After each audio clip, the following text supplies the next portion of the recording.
I've been participating in online user testing for about 3 years now, and throughout, people are always asking me, does it really pay? And if so, how much? In this video, I'll be showing you exactly how much I've earned across different platforms and sites that I use. I'll tell you exactly which sites are worth your time and which you should avoid, if all of this is a real side hustle or if it's just a little bit of extra pocket money. And at the end, I'll share some personal anecdotes and even a little scam story because they are out there, so you know what to watch out for.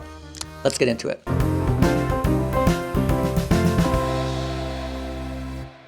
So the number one question on your mind, I know, is going to be, Oliver, how much did you earn? Well, let me dive exactly right into that so I can show you. To give you a proper breakdown, I'm going to go site by site and actually show you my actual earnings dashboard for the sites that have one available.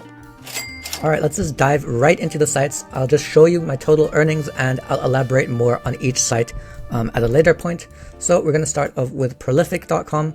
Total earnings £917 and $230.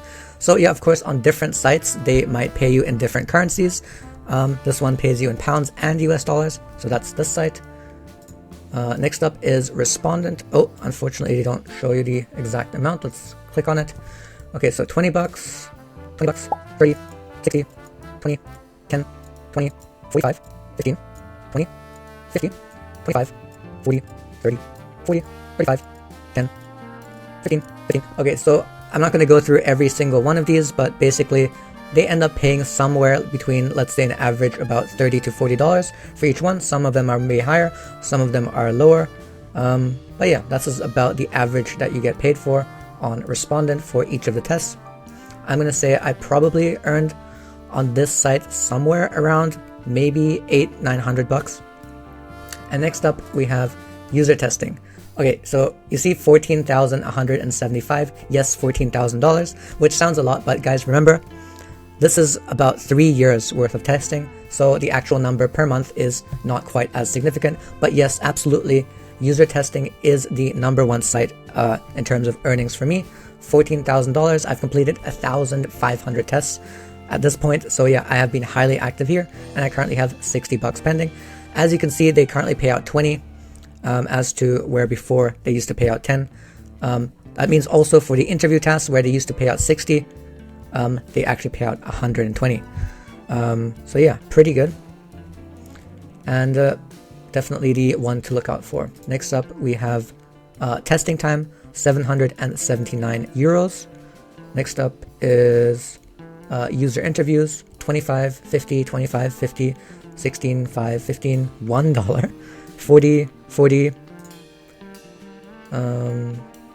50, 50, 50, 30, 25. So that I think ends up being something probably around $300 or $400. Next one is Usertesing, 909 euros.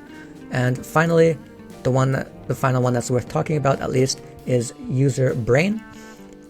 Okay, this one doesn't show the flat amount either. So for this one, I've done 110 tests. They all pay out exactly $5, so 110 times 5, so I guess that will be 550, give or take.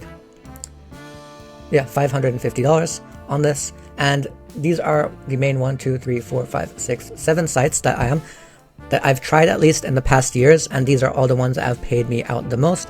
There are of course other sites out there. I'm probably on another 5 or 6 different apps or sites, but all of them aren't really worth talking about because I've earned probably less than 100 on them each. If I've earned more than 100 on them, they would be on this list here. So I would say these are the ones to look out for.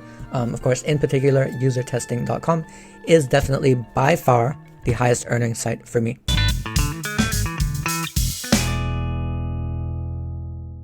Alright, we're back. So as you can see, earnings are high at times and slow at others. In the early days, especially on Usertesting, I was actually making upwards of $2,000 a month. But lately, earnings on that site have actually crashed significantly to about an average of about $300 to $400 a month for the last several months, and sometimes even less. So while there certainly have been many high highs, there are now low lows, and unfortunately it does seem like there is an overall slight downward trend in the total amount of tests available and earnings just going around generally. I have tested a whole bunch of platforms. Let me list out some of them: Usertesting, Respondent, Prolific, Userbrain, User Interviews, Testing Time, TestBirds, Userlytics, Utest, TGM Panel, UserPeak, and a whole bunch of others that I signed up to a long time ago and never received a single test on. I'm going to go step by step into the main platforms that I used and tell you what I think about them. So starting off with UserTesting, it's my highest earner. They've recently actually doubled the payouts available from them, meaning that before, for the typical unmoderated test where it's just a little video, usually about 10 minutes long, they would actually pay you out about $10 for that. The number has doubled, meaning for those you actually get paid $20. And yes, that technically does mean you get paid $120 an hour. However, unfortunately, with the doubling of the pay, there's been about a halving of the amount of tests that are available on the platform. So unfortunately, it's actually not an increase at all. Starting out on UserTesting, I used to get multiple tests per day. I would easily hit $100 days in the beginning, but nowadays I average maybe 10 tests a week or less. It's definitely been a big drought lately. Next up is Prolific. Overall, it's a lot more steady. Payouts are smaller. Individual tests are only paying you out a couple of dollars at a time typically. So the average hourly rate is probably somewhere between $10 to $20 an hour, but you can finish tests significantly easier, and they also just don't require as much attention or effort as needed for tests that require a full video recording. Overall, they are being the most consistent platform, with the daily amount of tests being probably 10, 15 a day perhaps, with most of them being academic surveys, which are boring but steady. Another bonus on this platform is that cash outs are instant over PayPal, at least once you hit the minimum thresholds, which are not that high. Next up is testing time. Overall, this was a medium performing platform for me.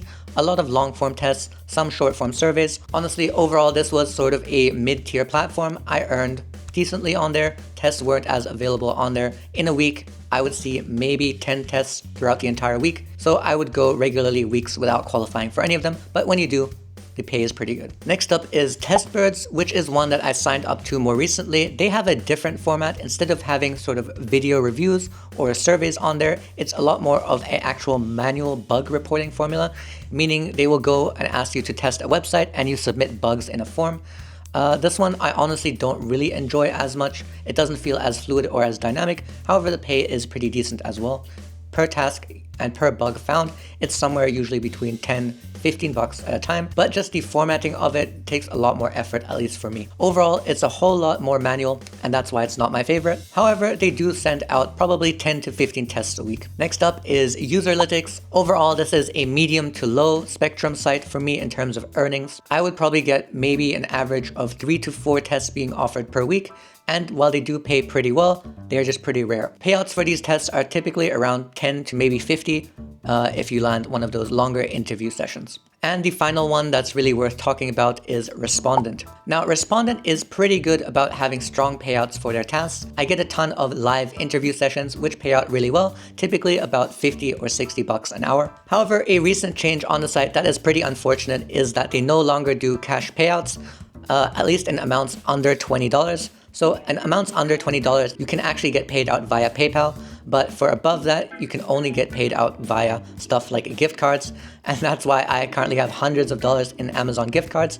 Unfortunate, because I would really rather prefer this in cash. The actual payout speed is also highly dependent on the individual researcher. It could be anywhere from a couple of days after completion to several weeks. Respondent is also the only platform on which I've actually had several negative experiences, including one scam, and I'll get in that in the end, but yeah, this is definitely a platform you may need to watch out for. However, overall, my experiences were still positive. You just need to keep an eye open sometimes. Some of those researchers out there are pretty ruthless with the techniques and the stuff that they pull. So overall, I would say usertesting.com for peak earning potential, maybe something like Prolific just for some steadiness, and throw in Respondent in there because earnings are pretty good, even if they are largely paid out via gift cards at this point.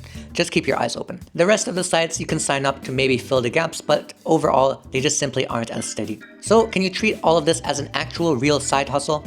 In my opinion, honestly, not really. It's somewhere in between. It's simply just not steady enough. You can absolutely make a couple hundred a month if you're really on top of things, but at the same time, you may be earning absolutely nothing.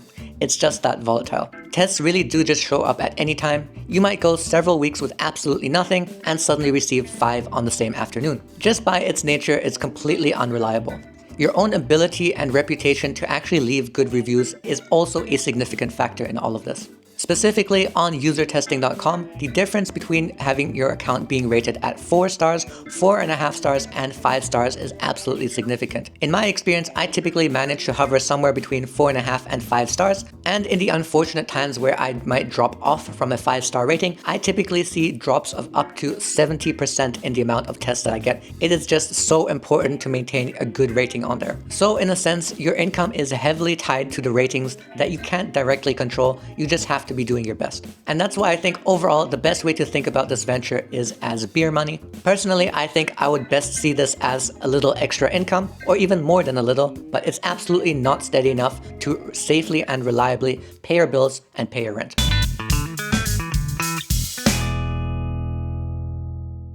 Alright, so let's get into some of the stories I have to tell and some of the warnings I have to give to you guys as well. And let's start off with number 1, the actual scams I experienced.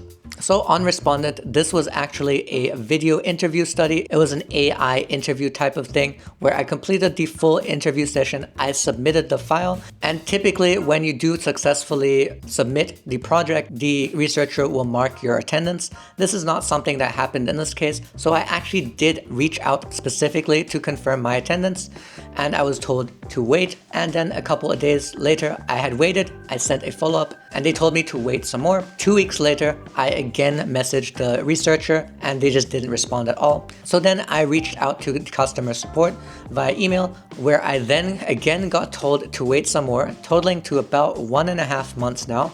I waited another 2 weeks. At this point, I honestly knew I wasn't going to get paid, but I decided to send one last email, and I got a final reply by customer service telling me I was disqualified. So they chose to disqualify me instead of paying me after I had already fully submitted the entire project. As the actual participant on the platform, there's just no recourse for this at all. So, this is just something that can happen. Another thing that happened quite often on Respondent is that researchers for scheduled interviews will just not show up. This happened several times for me. And if you look into the customer support sort of help center, you actually realize that if a researcher doesn't show up, you're still entitled to the actual payout. However, what researchers do in the case where they just don't show up at all is they just disqualify you yet again.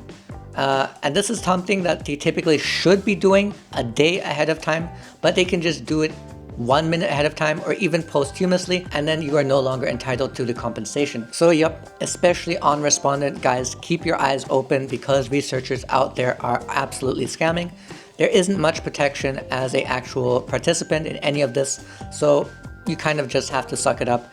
It's not that common. Again, I have earned quite well on the site. By no means does this happen every single study, but it's just a reality that you will experience this at some point on that site. Again, yes, there is legit good money to be made, but also plenty of ways to waste your time or get burned if you're not careful.